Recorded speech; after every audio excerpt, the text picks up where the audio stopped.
no doubt Zacchaeus had heard about Jesus, like everybody else in the crowd that day, knew Jesus was passing through, and knew about Jesus. But something was different this time. Perhaps he came to the same realization that another rich man had come to. You remember Solomon? Who was the richest and wisest man who ever lived and who will ever live? Solomon came to an interesting conclusion found in Ecclesiastes chapter 5, verse 10. It says, "He who loves money will not be satisfied with money, nor he who loves abundance with its income. This too is vanity." Vanity meaning meaningless. This too is meaningless. It's purposeless. You could probably substitute anything you want in that verse, anything that the money part, you can substitute anything for the money part of that verse, and come up with the same type response. He who loves relationships will not be satisfied with relationships. He who loves position will not be satisfied with position. He who loves computers will not be satisfied with computers. There's only one thing you can replace that with that'll actually work. We'll find out more about that. J.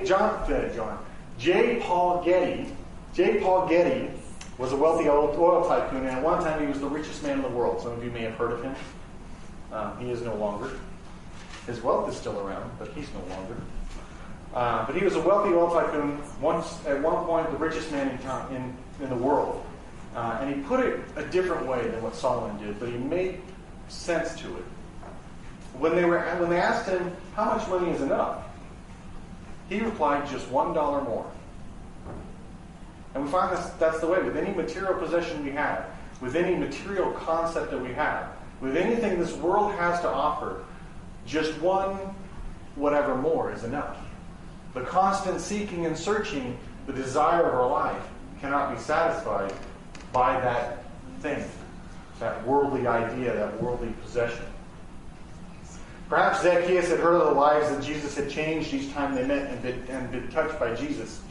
Whatever the reason, we see that Zacchaeus had a desire which his money, his position, and his activities couldn't satisfy. And to top it all off, Zacchaeus was a man with a problem. Letter D. He was a man with a problem. Verse 3 says, Zacchaeus, try as he may, he couldn't see Jesus. There are, of course, a couple reasons for this. The first was he was small in stature, which means he was short.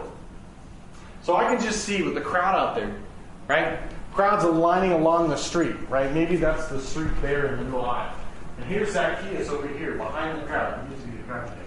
And here's Zacchaeus, right? And he's jumping. He's trying as hard as he can to look. And he's running down. He's looking for some sort of gap to go through. Some way to find him down here. Maybe I can see Jesus from over here. But he can't. Because he's too short. Not only that, he has a second problem.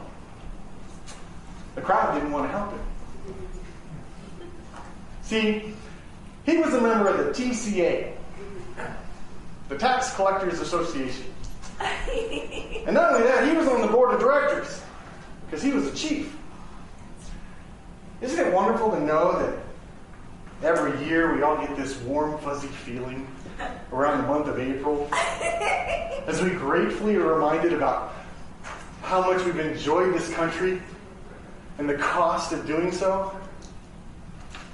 And I've never been invited personally, but I've heard about the excitement and the sheer joy that ensues, and that people, when they receive this notice that the IRS has selected them for a personal invitation to have a personal party to review their contributions. Isn't that a joy? No, right? I don't think I've met anybody yet that enjoys that invitation. It wasn't true in Zacchaeus' day either. What's worse is the fact the Jewish people, and back then, for the Jewish people, working for the Roman government was akin to betraying your family. So Zacchaeus was not only disliked because he collected taxes, but he was disliked because of who he worked for. And they actually viewed him as a Gentile, and they shunned him. He was no longer a Jew in their sight. So I can just see Zacchaeus trying to see Jesus. Too short to see from the backside. Jumping, peering. And maybe he spots a little slice, a little bit of light he can slide through. And the people, they close it up. After all, Jesus is one of us. But Zacchaeus is not.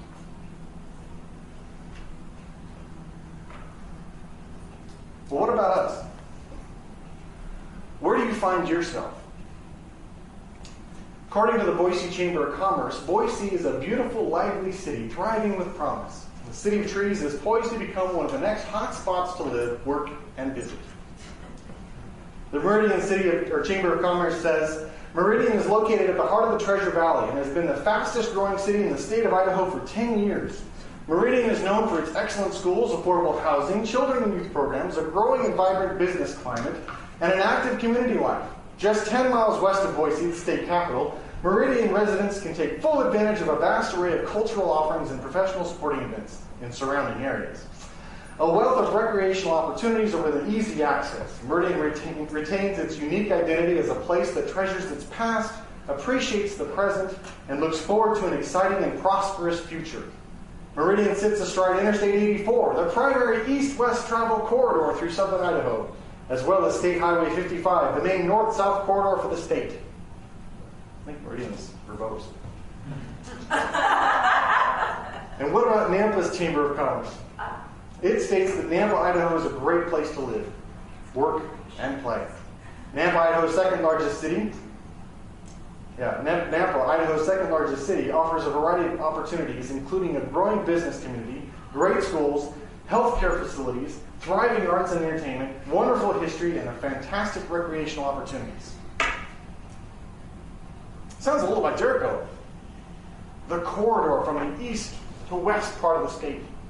The north and south. That's where we reside. Jericho, by the way, had a population much less than Boise, Nampa, or Meridian, just so you know. It was only about 10 acres in size, but it was 70 feet tall, which is one of the reasons why it was protected so well. But it sounds similar to Jericho. So the question I have for you is, what kind of person are you in this thriving metropolis? What kind of person are you described as? Remember our questions in the beginning? Are you a tax collector? Are you one of the crowd? Are you teacher? Are you caregiver? Are you homemaker? What are you? How are you described? What desires and needs do you have? What have you been seeking? Money? Job? Health? I had to be honest this week and face a few things. One of the things I had to face was the fact that I've been seeking a new home for quite some time now. I'd like to have a new home. And it's not necessarily a bad thing to seek for a new home when you have no home. But that doesn't necessarily mean that needs to be the number one priority of what I'm seeking. What about our fill in the blank? If only I had blank, I would be much happier. It would all be better. I just wish I had blank. And then the question, where did you turn for help? Yourself? Your friends? Work?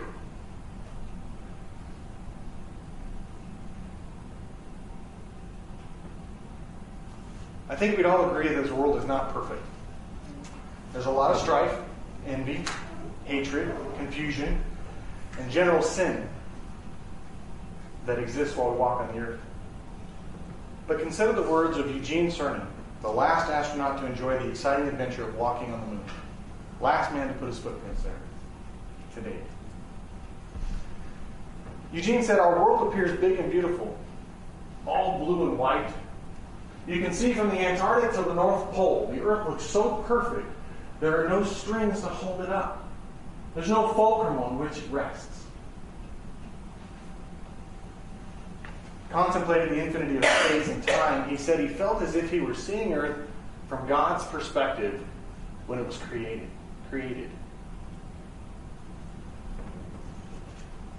It's amazing, just hanging there in space. I guess not really hanging, suspended somehow. It's amazing what a change of perspective can bring. Does your change in perspective cancel out the struggles and the challenges you face? No. But by seeking a different perspective, it forces us to get outside of the everyday struggles and realize that there's a greater plan, there's a purpose, a greater purpose at work. Zacchaeus needed to get taller. He needed to get above the situation. He needed to get outside of himself. He needed a change in perspective.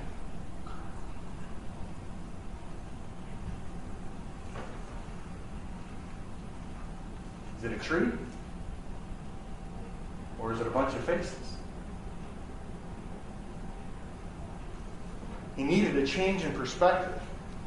Is it easy to see the different perspectives? Sometimes it is. Sometimes it isn't.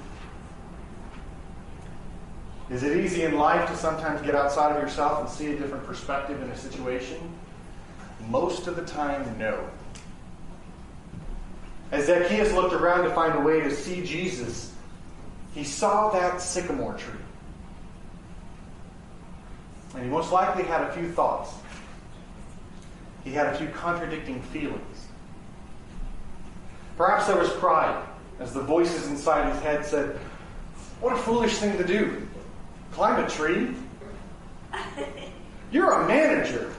What are your employees going to think? You're a man of business. What's your boss going to think? You're a man of reputation. What about your friends? Few though as they may be." Pride loves to get in the way. What about fear?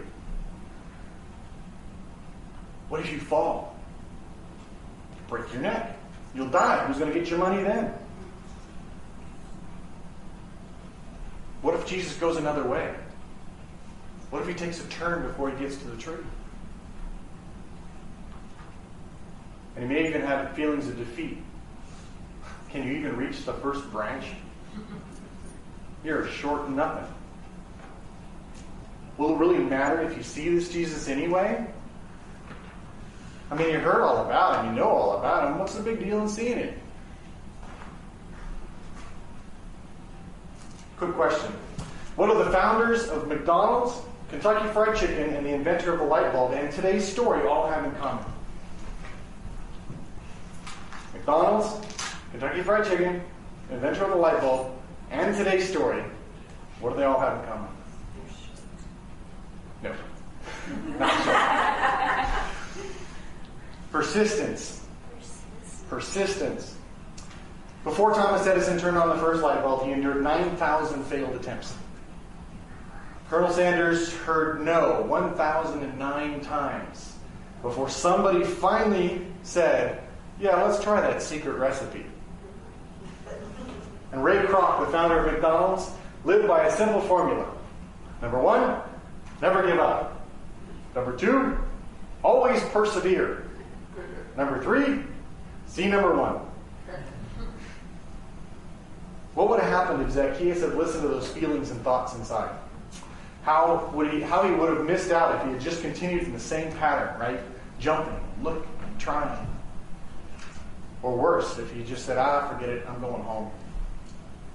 They're not my friends anyway, they disowned me. He would have missed out on a divine appointment with Christ.